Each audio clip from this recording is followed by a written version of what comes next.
Okay, I'm going to try and do it. Grandpa's Night Before Christmas. Here we go. 'Twas the night before Christmas and Grandpa looked sad. He couldn't fathom why he felt so bad. Festivities around him, Christmas was nigh, but dear old Grandpa, he just heaved a great sigh. Grandma was baking, as busy as ever. Should he go in the kitchen and bother her? Never! The family was coming, she had to prepare. To confide in her now, well, it just wouldn't be fair. Thoughts of the past drifted through Grandpa's head. Seems just like yesterday he was out in the shed, splitting logs for the fire and fixing up the lights, looking forward so much to the night of all nights.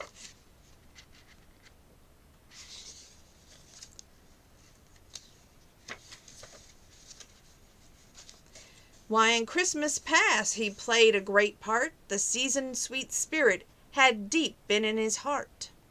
He helped his whole family prepare for the day. Now it just seems like he just gets in the way. The shopping was done and the house was all trim. Grandpa made sure the lights were all dimmed. He decided that nothing could change his sad mood, not even the wonderful aroma of food. If his family didn't need him, well, that was okay. He'd be there with his checkbook and all the bills he'd pay. He had to get used to the fact he'd grown old, and even at Christmas he would just do as he's told.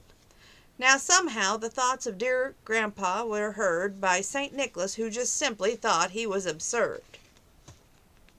That's St. Nick laughing there. Why, kindness of Grandpas were known far and wide, and their love for their families was just felt deep inside. So Santa Claus planted a thought in the heart of each family member to play a small part, to make Grandpa feel good and especially worthwhile, and also bring to his dear face a smile. The first one to pick up on St. Nick's super plan was Grandma, who felt it and virtually ran right into the room where her dear husband sat and promptly set herself down on his lap. "Hello, my sweet husband," she said with a smile. "I hope you don't mind if I sit a while. I missed you while standing there grating the cheese." And Grandpa just grinned and he gave her a squeeze. They sat for a while for no obvious reason, just enjoying the sweet atmosphere of the season. The Christmas tree lights and the candles were bliss, and on Grandpa's cheek Grandma planted a kiss. And all of a sudden they heard a loud noise. There were squeals of delight from glad girls and boys.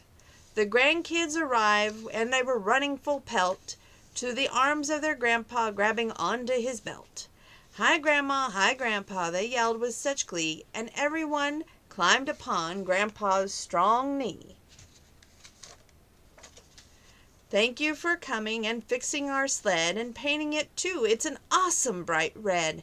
Their mom and their dad gave Grandpa hugs too. "Without you, dear Grandpa, what on earth would we do?"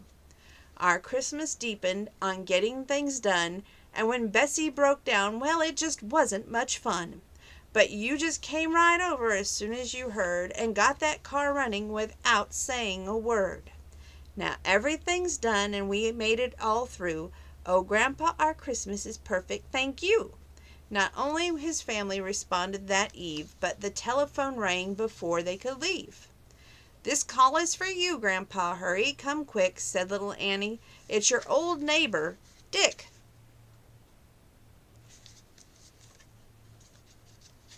"Merry Christmas there, Dick," Grandpa chuckled aloud. "Why don't you come over and join in this crowd?" "Thank you, but no," Dick said to his friend. "I'm calling to tell you I'm grateful no end.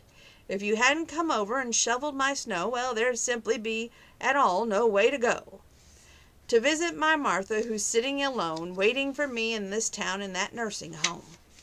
You're such a fine friend, and I'll never forget. Your kindness to me has been the best Christmas yet." Grandpa thought hard as he hung up the phone, glad that Dick was with Martha and she wasn't alone. Just then a loud rapping was heard at the door. There stood a young woman with her children, all four. "We're here to find Santa," Stevie said with such glee. "I want to thank him for visiting me. Our house is sometimes so hard to find, but this year he came, and he was ever so kind. He brought us a tree and basket of food. Is he here? Have you seen him? Isn't he good?" The young single mother gave Grandpa a glance. She said, "Please tell him, if you see him by chance, that we're all very grateful, and we want him to know that we'll never forget the kindness he's shown." A tear trickled down Grandpa's face, 'cause he knew that his blessings were many. He was so wrong to feel blue. With his family around him, and his home full of laughter, and Christmas cheer was ringing from every rafter.